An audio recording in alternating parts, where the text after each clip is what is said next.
Halo Lex Indonesia, kali ini kita akan bahas sebuah mobil bekas unik, yaitu adalah Mercedes-Benz C230 Station Wagon. Ya, ini adalah bukan versi umum yang versi sedan, melainkan adalah sebuah versi station wagon atau sebelumnya disebut oleh anak Mercedes-Benz sendiri adalah S202. Mobil ini cocok untuk Anda miliki saat ini karena memberikan kenyamanan yang khas dari C-Class, namun tetap memiliki fungsi yang optimal, yaitu untuk mengangkut barang karena dia memiliki bentuk sebagai sebuah station wagon.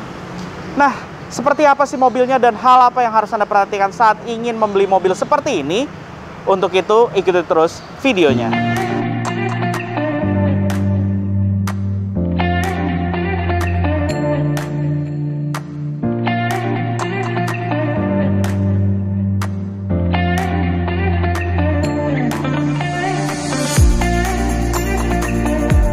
Walaupun ini adalah versi station wagon, tapi untuk penampilan di bagian depannya tidak ada perbedaannya sama sekali dengan versi sedan.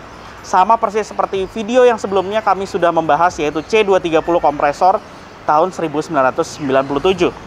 Jadi memang mobil ini pun sebenarnya versi station wagon hadir pertama kali pada saat W202 di tanah air mendapatkan facelift di tahun 1997. Facelift sendiri perbedaannya hanya di bagian bumpernya, yaitu bumpernya terlihat lebih manis, dengan satu warna seperti ini, dan dia terlihat seperti menggunakan body kit, jadi membuat seolah-olah ground clearance-nya lebih rendah, dan di bagian tengahnya ini juga terlihat lebih manis. Kemudian untuk versi elegan sebagai standar, dia sudah dilengkapi dengan sentuhan chrome di bagian atas bumpernya. Dan yang membedakan dengan versi non-facelift adalah konfigurasi dari headlampnya, di mana headlampnya untuk lampu dekat, kemudian juga fog lights menjadi satu di bagian sisi terluarnya, dan di bagian sisi dalamnya inilah baru menjadi lampu jauh. Sedangkan untuk lampu sennya masih sama persis seperti versi non-facelift. Di bagian grill tengah ini juga menjadi ciri khas dari Mercedes-Benz untuk seluruh variannya, mulai dari E-Class juga S-Class. Ini masih sangat mirip sekali, yang membedakan hanyalah ukurannya saja. Kemudian logo 3 bintang di bagian atasnya ini juga menjadi ciri khas dari Mercedes-Benz. Nah, untuk mesinnya sendiri, versi station wagon ini sebenarnya di dunia hadir dengan banyak pilihan mesin. Tapi untuk di Indonesia hanya ada satu pilihan, yaitu C230 saja, yang mana dia dilengkapi dengan mesin berkode M111 dengan kapasitas 2300 cc, 4 silinder DOHC. Mesin ini mampu menghasilkan tenaga 150 PS atau 148 dk. Dan tenaganya itu disalurkan ke roda belakang melalui satu pilihan transmisi saja, yaitu transmisi otomatis konvensional 5 percepatan. Dan sistem pengeremannya sendiri pun mobil ini sudah dilengkapi dengan ABS, EBD, serta brake assist, namun belum dilengkapi dengan traction control. Oke, sekarang kita ada di bagian sampingnya. Dan dari bagian samping ini, mulai dari bagian depan, spakbor depan, pintu depan, itu sama persis dengan versi sedannya. Barulah di pintu belakang ini yang membedakan, yaitu di kaca belakangnya dia punya sudut kemiringan yang berbeda karena tidak semiring versi sedannya, dia lebih tegap. Dan barulah bertambah lagi kabinnya di sini dengan ada kaca di paling belakang. Ini yang menandakan bahwa kapasitas bagasinya pun bertambah ke bagian atasnya.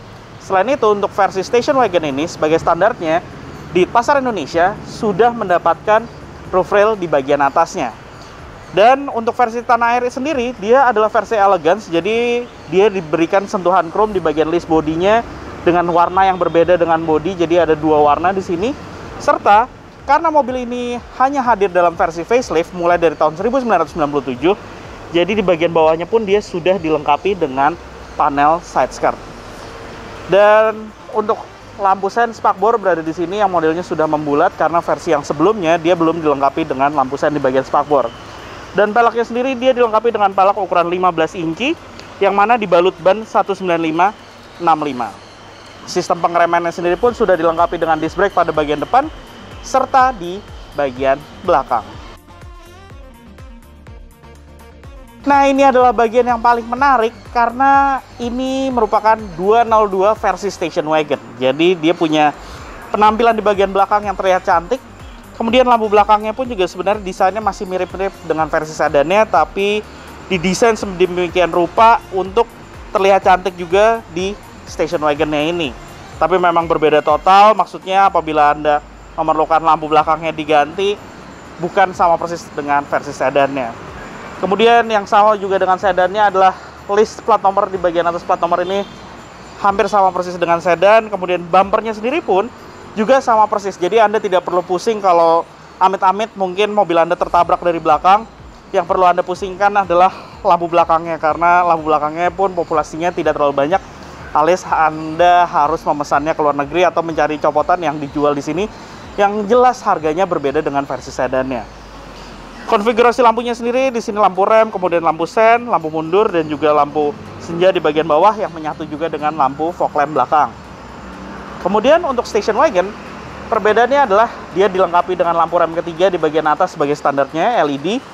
Wiper kaca belakang juga menjadi standarnya di sini, yang mana itu merupakan sebuah kelebihan dari station wagon. Oke, sekarang kita lihat ke bagian bagasinya. Dan aksesnya hanya ada satu, yaitu dengan menarik tuasnya di sini. Dan Anda bisa lihat, kapasitasnya benar-benar besar, lega, dan juga tinggi. Selain itu, station wagon itu adalah menariknya untuk 202 ini sebagai standarnya, dia sudah dilengkapi dengan guard. Jadi ada pelindungnya ini di sini agar barang-barang Anda tidak maju ke depan pada saat Anda bermanuver, atau umumnya juga disebut sebagai dog guard di sini apabila Anda membawa hewan peliharaan, dia juga tidak melompat ke bagian depan. Dan untuk memberikan privacy, ada tonneau covernya yang bisa diletakkan seperti ini dan memberikan privacy atas barang-barang yang Anda bawa di bagian bagasi. Selain itu, di sisi kiri ada tempat penyimpanan untuk P3K. Sebagai standarnya ada soket 12 volt di sini. Kemudian di sisi sebelah kanan juga ada tempat penyimpanan lagi untuk toolkit dan lainnya. Dan di sisi sebelah kanan adalah tempat penyimpanan untuk akses langsung ke bagian aki mobil, karena akinya berada di sisi belakang. Dan di bagian tengahnya ini adalah ban serep, yang mana ban serepnya sebenarnya bukan space saver, tapi dia lebih kecil 1 inci dibandingkan yang menempel di keempat rodanya, dan juga dia adalah pelek kaleng. Di sisi sebelah ban serepnya sendiri ada tempat penyimpanan untuk dongkrak dan juga P3K-nya. Sekarang kita ada di bagian interiornya dari C230 atau W202, atau umumnya di kalangan anak-anak Mercy, mobil ini disebut sebagai S202 karena ini adalah versi station wagon. Desain dashboard, fitur-fiturnya seluruhnya itu sama persis. Oke, sekarang kita lihat dari konsol tengahnya.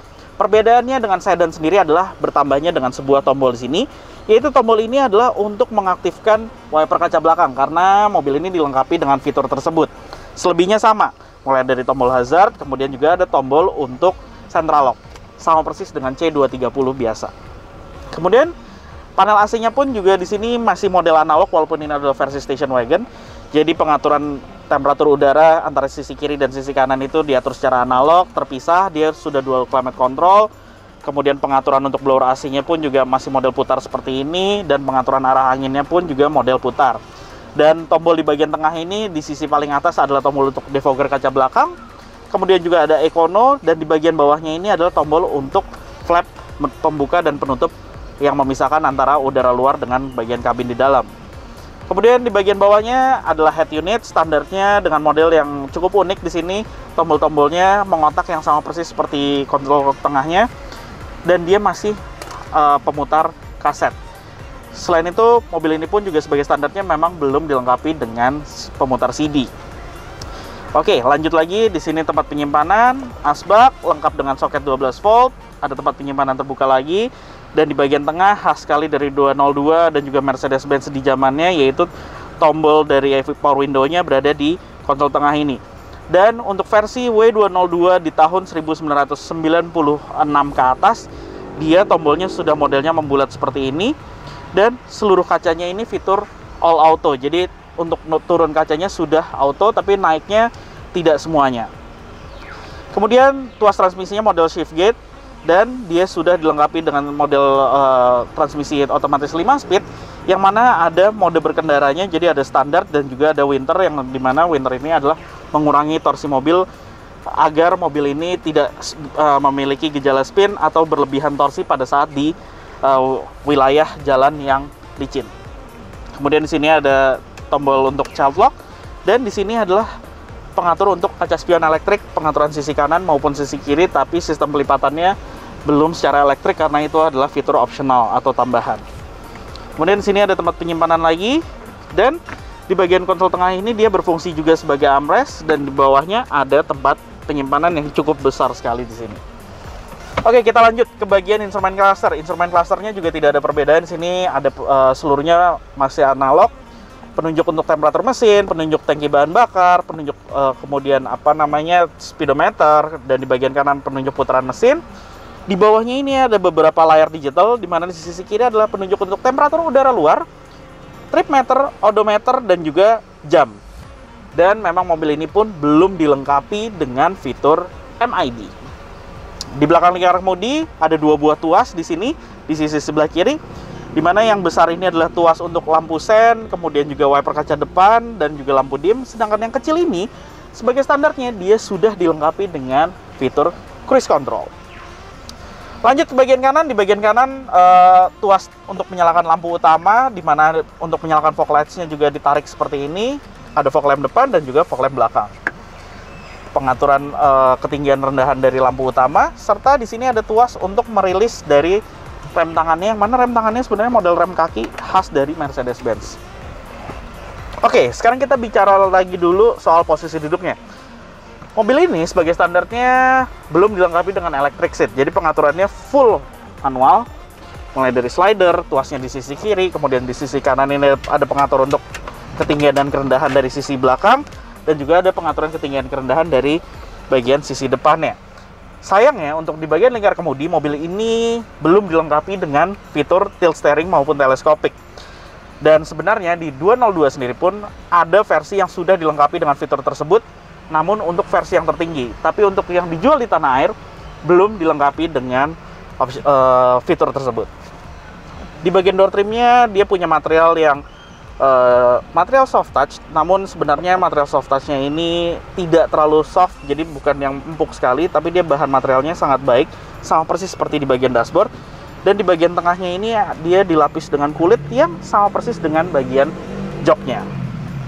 Bicara soal fitur keselamatan, mobil ini sudah dilengkapi dengan airbag pada bagian pengemudi, penumpang, kemudian juga ada side airbag di masing-masing pintu depan, yang mana side airbag ini baru hadir untuk versi station wagon di tahun 1998 ke atas hingga tahun 2000.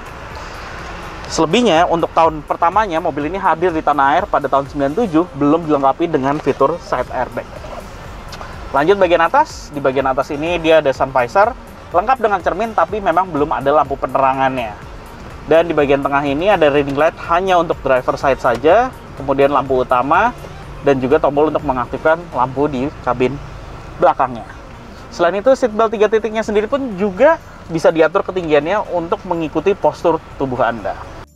Saat duduk di kabin baris kedua, mobil station wagon ini sebenarnya kualitas di bagian interiornya, posisi duduknya masih sama persis seperti sedannya. Jadi sudut kemiringan sandaran, kemudian juga sanggahan kaki, jok di bagian kakinya ini sama persis, legroomnya juga sama persis. Ini adalah posisi mengemudi saya dengan postur saya 165 cm, saya masih mendapatkan legroom yang lega, kaki saya bisa masuk ke bagian bawah jok baris pertama, dan di sini headrestnya pun juga bisa diatur kemiringannya. Ini benar-benar sama persis dengan versi sedannya. Yang membedakan adalah headroomnya. Headroomnya ini terasa lebih lega karena apabila sedan yang di bagian kepala ini sudah mulai melandai, namun untuk di bagian station wagon, mobil ini punya ruang lagi yang lebih besar ke bagian menyambung ke bagasinya. Jadi di sini terasa sedikit lebih lega pada saat Anda duduk di belakang. Kemudian di belakang ini Anda mendapatkan tempat penyimpanan di sini, tapi di bagian pintunya Anda tidak mendapatkan kantong. Kemudian juga di belakang Anda mendapatkan handrest di bagian sisi atas, serta di sini juga ada sebuah armrest, yang mana armrestnya ini pun juga dilengkapi dengan 2 buah cup holder. Kemudian untuk station wagon sendiri, mobil ini sudah disediakan dengan 3 buah headrest, alias mobil ini dibuat untuk memberikan kenyamanan 3 penumpang dewasa secara sekaligus. Selain itu, sistem keselamatannya sendiri pun dia sudah dilengkapi dengan seatbelt 3 titik untuk 3 orang penumpang dewasa. Dan sayangnya memang di bagian tengah, mengingat mobil ini adalah mobil rear wheel drive, ada sebuah hump di bagian tengahnya yang menonjol, tapi menurut saya ukurannya tidak terlalu besar dan tidak terlalu mengganggu. Oke, jadi itu aja review mengenai Mercedes-Benz S202 C230 Station Wagon. Nah, tertarik untuk membeli mobil seperti ini? Hal apa aja sih yang harus Anda perhatikan? Hal pertama yang harus Anda perhatikan pada mobil ini adalah soal sistem kelistrikannya. Di mana mobil ini seringkali kerap menjadi masalah, yaitu adalah aki yang sering drop hingga habis dikarenakan ada kebocoran listrik, mulai dari modul yang berada di sisi kiri dan juga dari remote kontrolnya yang juga mulai mengalami kerusakan, sehingga membuat aki sering habis dan pada saat tertentu tiba-tiba Anda tidak bisa menyalakan mobil sama sekali. Kemudian yang kedua, hal yang harus Anda perhatikan adalah sistem pendinginan. Di mana mobil ini sudah tidak menggunakan lagi Viscofan model konvensional, dia sudah menggunakan versi elektrik seperti ini. Di mana kipasnya ini bekerja terus-menerus, yang membuat banyak sekali karena memang sudah usianya Anda harus melakukan penggantian electric fan-nya ini, karena dia hanya mengandalkan satu buah electric fan, tidak ada di bagian sisi depannya. Kemudian yang ketiga, Anda harus perhatikan juga di bagian transmisinya. Rasakan pada saat Anda melakukan perpindahan gigi dari P, R, N, dan juga D, serta pada saat Anda melakukan tes jalan, apakah perpindahan dari gigi 1, 2, 3-nya juga terasa halus atau tidak. Mengingat mobil ini sebenarnya memang dilengkapi dengan sistem transmisi konvensional biasa, akan tetapi dia dilengkapi dengan sebuah modul elektrik yang mana modul tersebut tersimpan di bagian dalam karter oli yang disebut sebagai electric kit, dan seringkali terjadi masalah short sehingga pergantian giginya pun mulai bermasalah, mulai dari menjedak atau bahkan dia tidak berpindah sama sekali giginya. Hal berikutnya yang harus Anda perhatikan adalah selain lampu belakang yang cukup mahal dan sulit untuk Anda dapatkan, beberapa panel plastik yang sering pecah dan sulit untuk dicarinya, yaitu adalah spoiler di bagian atasnya ini, serta beberapa panel di bagian bagasi, seperti panel-panel di pilar bagasinya ini, dan sering sekali ini pecah, serta panel-panel plastik juga yang berada di sisi pinggir kaca di bagian bagasi dan panel di bawahnya. Nah, jadi itulah hal-hal yang harus Anda perhatikan saat ingin membeli sebuah Mercedes-Benz C230 Station Wagon S202 seperti ini. Bicara soal pajaknya, mobil yang seperti di samping kami ini dengan tahun produksi 2000 adalah mencapai 3 juta rupiah per tahunnya. Sedangkan untuk harga pasarannya sendiri, nah ini dia. Mobil ini kini Anda bisa mendapatkannya dengan harga di atas 300 jutaan. Karena sebelumnya mobil ini sebenarnya memiliki bandrol harga hanya sekitar 200 hingga 250 juta. Dan kini terus naik karena diburu oleh para penyuka mobil dan juga para kolektor. Karena mobil ini bisa dikatakan sebuah mobil yang bisa diinvestasikan karena populasinya yang cukup jarang. Selain itu, harga yang terus merangkak naik dan juga dia cukup mudah untuk dalam hal perawatan. Jadi begitulah kali ini hasil review kami mengenai Station Wagon C230 S202. Jangan lupa like video ini jika Anda menyukainya, serta subscribe ke channel OLX Indonesia. Main juga ke website kami di www.olx.co.id untuk mencari mobil bekas impian Anda yang lainnya. Sekian video ini, tunggu video kami selanjutnya.